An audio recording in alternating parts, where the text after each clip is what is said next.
Look, there's three things I want to talk about. Actually, there's two.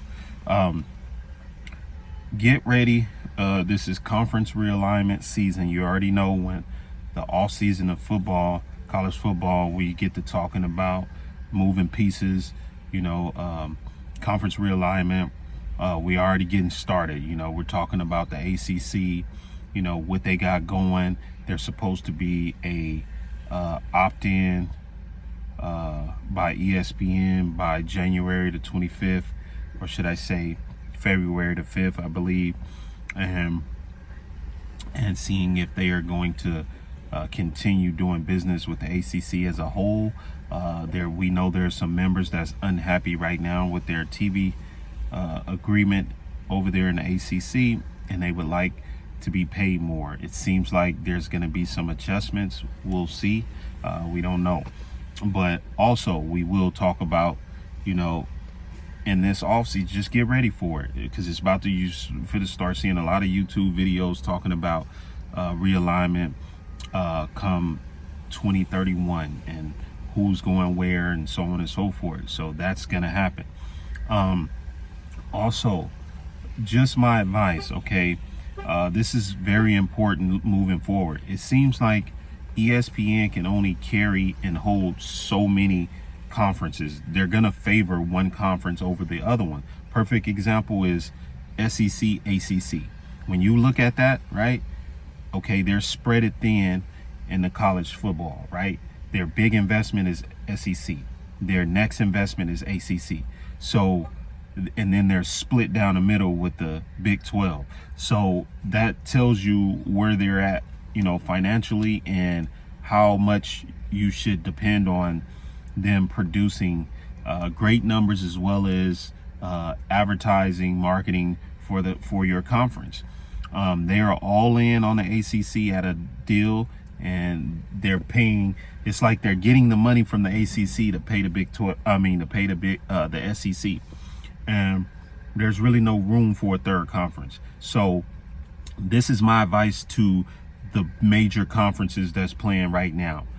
There's 4 major network brands that are interested into college sports. And what are they? And should I say sports in general? What are they? CBS, NBC, Fox, and ESPN. If you got these 4 brands and you got 4 conferences, I think the conference should look to proceed with an all-out major deal with one of these networks who are interested in buying a conference, or should I say, or doing business with a conference full-fledged, and to grow that conference and to build that conference up to a powerhouse conference. Because it looks like that's what's going on with with ESPN and the SEC. There's no ESPN affiliate with the Big Ten. So clearly it could be done. That shows you right there. So this is something for the conferences. This is something for the conferences to think about moving forward on their renegotiation come 2031. That's just my advice. I think it'll work out. Also, looking at this college football moving forward 25 and beyond of the playoffs, okay? If you are a conference head, you make sure that you have a seat at the table in the committee, and when it's time for negotiation, because you got to look at it like this. We understand that the SEC have programs who have big fan bases, should I say, that show up to their games in large numbers, or selling out mostly, right? Because that has been slowly and gradually built up by networks, creating a demand, creating notoriety and advertisement. Well, if you don't have all that, then you have your work cut out for you. So still in all though, okay, there are TV numbers, okay, and there is value there. So you should have a seat at the table. And let's say when we come and everybody gathered to talk about 25 and beyond playoff structure, and you are in the Power 4 conference, you make sure when the SEC come to you and say, hey, we got to have 3 slots, automatic bids, or we got to have 4 slots, then you say, okay, we do as well. That's fine, no problem. Let's do it.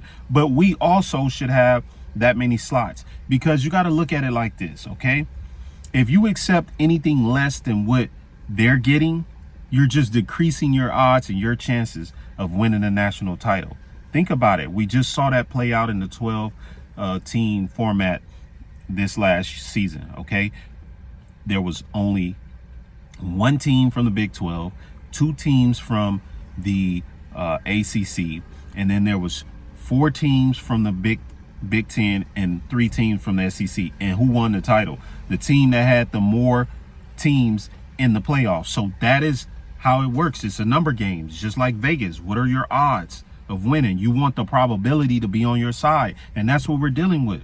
If the Big 12 had 4 teams in the conference, in the playoffs, I would say that they would be in the title game, and they probably would win, because the odds are in their favor. That's what this comes down to. So if you are giving yourself less of an opportunity to have, if we're going to automatic bids, then you better make sure as a conference head that your conference have the same amount of automatic bids as the SEC and the Big 10, period. You can't let them talk you down and say, oh, well, we got the most TV views, or our fans sell out more stadiums. That's good for your conference, but that don't determine what our conference is doing. We need the same opportunity.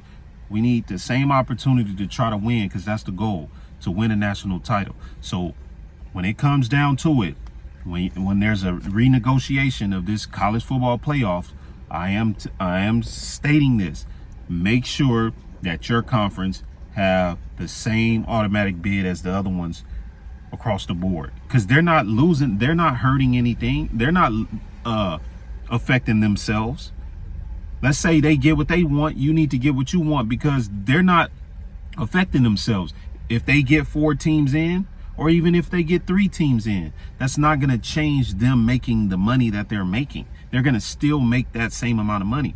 So all this is just them pushing their weight around to be like, some bully. And you got to stand up to it, period. This is college football. It didn't start with the SEC. It didn't start with the Big 10. And it's not going to end with them. And it needs to be stated, hey, how did this come about? We are here playing the same amount of games, the same amount of competition as you guys playing, period. And there's no way that you're going to get more teams in and us get less. That makes no sense. That's that hypothetical stuff that the college football been ran on, which have been giving these conferences the opportunity to use favoritism. And, oh, this is what I like, or this is what we're going to do. And it has nothing to do with the merit on the field.